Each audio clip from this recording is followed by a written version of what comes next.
Are you thinking about relocating, but you are just not quite sure where to go? Now, my wife and I spent hours researching, trying to find the best state that's gonna fit our family's needs. We looked at Arizona, Florida, Texas, California, and of course, Colorado, where we ended up. Now, in today's video, we're gonna be taking a deep dive into the comparison between Florida and Colorado. Now, before you pack your bags, you need to hear this because the difference between these two states might completely change your mind. From traffic nightmares to the cost of living and even taxes, you might be surprised which state actually comes out on top. Let's break it all down. Now, for context, my family and I have vacationed to Florida several times and we absolutely love it, but I'm glad that we didn't move there. And in this video, I'm gonna break down the weather, traffic and population, the cost of living, what there is to do, and the culture and the community differences between Colorado and Florida. Now let's jump in and talk about the number one thing that brings people to Florida. Guess what? The sunshine. Now, Florida gets about 237 sunny days per year. That's not bad, but here's the catch. Colorado gets 300 plus sunny days per year, even when there's snow. Colorado actually gets more sunshine than Florida, and that absolutely blew my mind. And after living here for 5 years, I can tell you it is absolutely amazing to go through the seasons and still have 300 days of beautiful sunshine. Now let's talk about the humidity. Florida's humidity is absolutely brutal, and if you've been there, you know exactly what I'm talking about. It's sticky and heavy, and it makes 90-degree days feel like it's 120 degrees. My family and I just got back from a vacation. You can see the wonderful floral pattern shirt I have on. And what we had to do was we had to go out in the morning and in the evening and come home during the middle parts of the day because it was just too hot to enjoy absolutely anything outside. We couldn't even walk barefooted on the concrete or sidewalks because the heat was so intense that it would literally burn your feet. In contrast, Colorado has virtually 0% humidity. It's crisp air, and even in the summer times, it cools down at night. So there's no sweating the second that you walk outside, which means that you can go outdoors all year, all days, except for those super snowy days that actually don't happen very often. So if you love dry, comfortable weather, Colorado wins. But if you love the humidity and heat, Florida is going to be the place for you. What's up, beautiful people? My name is Noah, your Northern Colorado real estate and lifestyle expert. My cell number is 720-741-7474, and I am the one who answers all the text messages, emails, and phone calls from viewers just like you, asking me questions large or small. So if you have questions, you know exactly what to do. Now let's talk about the traffic and population, which is an absolute hidden nightmare.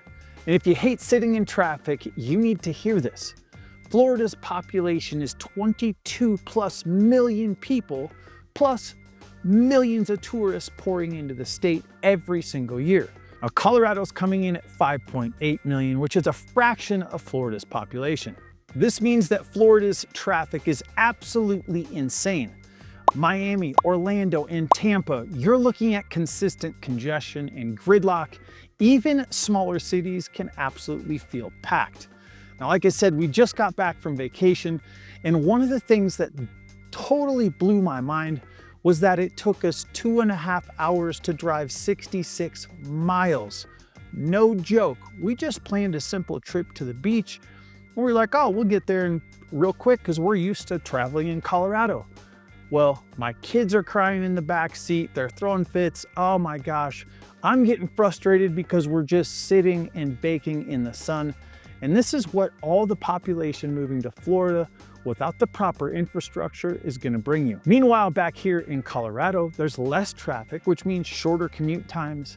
And even in bigger cities like Denver, it's nowhere near the Florida's gridlock. The bottom line here is if you want to avoid traffic headaches, Colorado is the clear winner here. Now let's hop in and talk about the cost of living and who's actually paying more, because where you live impacts your wallet way more than you think. Florida has no state income tax, which is a big win for Florida. Now, Colorado, as of 2024, does have a 4.4% income tax. But before you pack your bags for Florida, here's the other side. Home prices in Florida are absolutely skyrocketing, with the median home price in Miami coming in at around $650,000. Now, Colorado, you say? Denver and Boulder are going to be pricey, but outside of Denver, home prices are way more stable. Plus, insurance in Florida is absolutely out of control. Hurricanes and floods and high damage have driven up home insurance costs big time. Now in Colorado, you're going to pay less for insurance because there's just less risk here. Now the bottom line here is that Florida saves you money on income tax, but Colorado saves you money on housing, insurance, and all of your daily expenses. And what you need to be thinking about here is, what kind of lifestyle do you want to have? Because Colorado and Florida could not be different. Florida, you've got beaches, boating, theme parks, and shopping, and of course, golf. Now, if you love water and warm weather, and to be honest with you, who doesn't? Florida might be the winner here. But keep in mind, unless you live on the coast, it's going to take you 2+ hours sitting in traffic to get to the beach. Colorado, on the other hand, you're looking at a totally different atmosphere. We're talking about hiking, skiing, mountain biking, camping, and endless, absolutely endless outdoor adventures in the beautiful Rocky Mountains. So if you love the mountains, crisp air, and year-round adventure, Colorado is absolutely unbeatable. But if you love beaches and year-round warmth, Florida is going to be the spot. The bottom line here is that it's going to come down to your personal preferences. Mountains or beaches? But in my personal experience, it only takes me 15 minutes to get to the foothills of the beautiful Rocky Mountains. And I would choose this over spending all day in the car just to get to a beach. Now let's talk about something that you can't quantify on a chart, but since I've experienced both places, I just want to tell you about the culture and community. Now, beyond money and the weather, it's about the people. Florida has a mix of retirees, tourists, and transplants. It's a fast-paced, transient, and consistently changing place.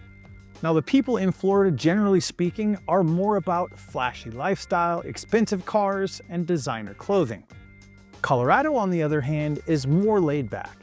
The people here are friendly, and you're going to experience a tighter-knit community. People move here for the lifestyle and community, not just the weather and all the adventure in the mountains. I literally can't go for a walk around the block, go to a coffee shop or the grocery store without somebody chatting me up. And this is just part of Colorado culture. It also is a benefit because outside of Denver, the cities and communities are a lot smaller, which just makes building relationships and gaining that community support a lot easier. So which state is right for you? Florida or Colorado? And it depends. Florida might just be for you if you love warm weather and beaches and don't mind the humidity and traffic. And if you love the mountains, outdoor adventure, and a better overall quality of life, Colorado is the clear winner. So if you're still thinking about making the move to northern Colorado, I can help whether you're just researching or you're ready to go take a look at some homes. I'm an easy guy to get a hold of. All you have to do is shoot me a text or a phone call at 720-741-7474, and let's figure out whether Colorado is the right place for you. And on top of that, what part of Colorado is going to be the best?